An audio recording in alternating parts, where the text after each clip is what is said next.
7 दिसंबर 2022 को दिल्ली एमसीडी का रिजल्ट आ गया था, लेकिन अब दिल्ली में एमसीडी इलेक्शन के बाद मेयर के चुनाव का काउंटडाउन शुरू हो गया है। शुक्रवार यानी 6 दिसंबर 2023 यानी कि कल दिल्ली एमसीडी के मेयर पद का चुनाव होगा। इसके साथ साथ डिप्टी मेयर और स्टैंडिंग कमेटी के मेंबर्स भी चुने जाएंगे। नमस्कार, मेरा नाम है प्रशांत कौशिक और आप देख रहे हैं नज़र टुडे।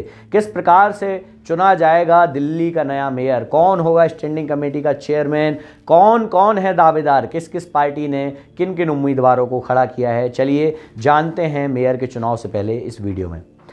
इस चुनाव के लिए बैलेट पेपर का कलर कोड तय किया जा चुका है। मेयर चुनाव के लिए वोटिंग सुबह 11 बजे से शुरू होगी। चुनाव से पहले दिल्ली सरकार और उपराज्यपाल में भी खटपट हुई थी। ये विवाद एलजी द्वारा पीठासीन अधिकारी की नियुक्ति को लेकर बना हुआ था। शुक्रवार को होने वाले मेयर चुनाव के लिए बीजेपी की पार्षद सत्या शर्मा को पीठासीन अधिकारी नियुक्त किया गया है। इस पर आपने आपत्ति जताई है। पीठासीन अधिकारी का काम होगा कि शुक्रवार को दिल्ली नगर निगम के मेयर का चुनाव करवाए। चलिए आपको बताते हैं कि दोनों पार्टियों ने किन किन उम्मीदवारों को अपना मेयर पद का प्रत्याशी घोषित किया है।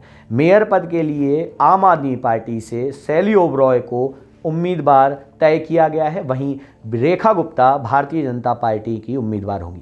डिप्टी मेयर के लिए आम आदमी पार्टी ने आले मोहम्मद इकबाल को अपना उम्मीदवार घोषित किया है, वहीं कमल बागड़ी भारतीय जनता पार्टी से उम्मीदवार घोषित किए गए हैं। वहीं स्टैंडिंग कमेटी 6 सीटों के लिए जो 7 उम्मीदवार हैं उसमें कमलजीत शेहरावत, गजेंद्र दराल और पंकज लूथरा भारतीय जनता पार्टी से उम्मीदवार होंगे, जबकि अमित मलिक, रविंद्र कौर, मोहिनी जिनवाल और सारिका चौधरी आम आदमी पार्टी की उम्मीदवार होंगी।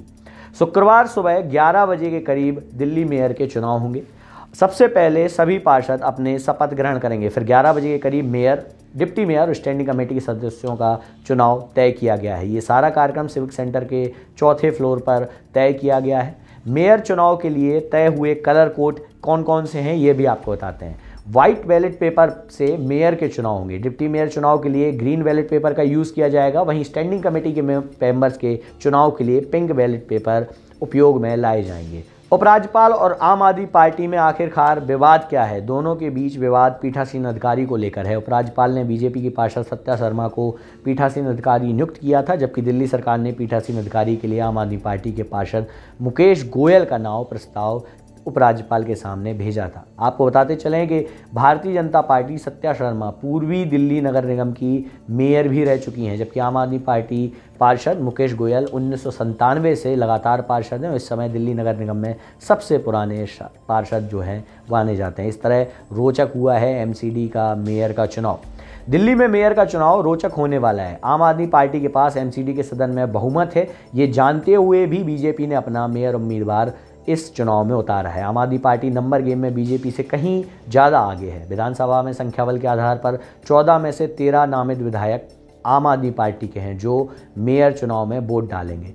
10 सांसदों को भी वोटिंग अधिकार है, जिसमें 7 भारतीय जनता पार्टी के हैं और 3 राज्यसभा सांसद आप आदमी पार्टी। इसलिए कुल जिन 274 चुने हुए नुमाइंदों को वोटिंग का अधिकार है उसमें 150 की संख्या आम आदमी पार्टी के पास है, जबकि भारतीय जनता पार्टी के पास महज 113 वोट हैं। बीजेपी ने मेयर चुनाव के लिए सीनियर नेता रेखा गुप्ता को उम्मीदवार बनाया है, जो कि तीसरी बार पार्षद बनी है। बीजेपी नंबर गेम में भले ही पीछे हो, लेकिन एमसीडी में दल बदल कानून लागू नहीं होता है और ना ही कोई व्हिप काम करता है, तो अगर जोड़ तोड़ हुई तो संभावनाएं असीमित है। स्टैंडिंग कमेटी के 12 सदस्य होते हैं। दिल्ली नगर निगम 12 जोन में विभाजित है और हर जोन में एक एक सदस्य स्टैंडिंग कमेटी में आता है, जहां मेयर और डिप्टी मेयर का चुनाव बहुमत के आधार पर होता है, यानी एक पार्षद सिर्फ एक ही उम्मीदवार को अपना वोट दे सकता है।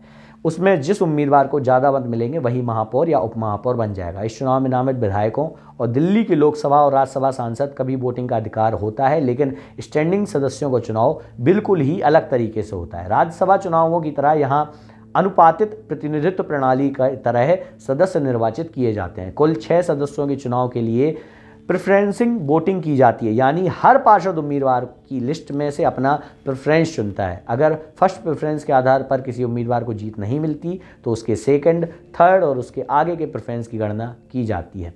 स्टैंडिंग कमेटी सदस्यों के चुनाव में क्या क्या समीकरण है, चलिए आपको वो भी बताते चलते हैं। दिल्ली नगर निगम में के सदन से 6 स्टैंडिंग कमेटी के सदस्य चुने जाने हैं।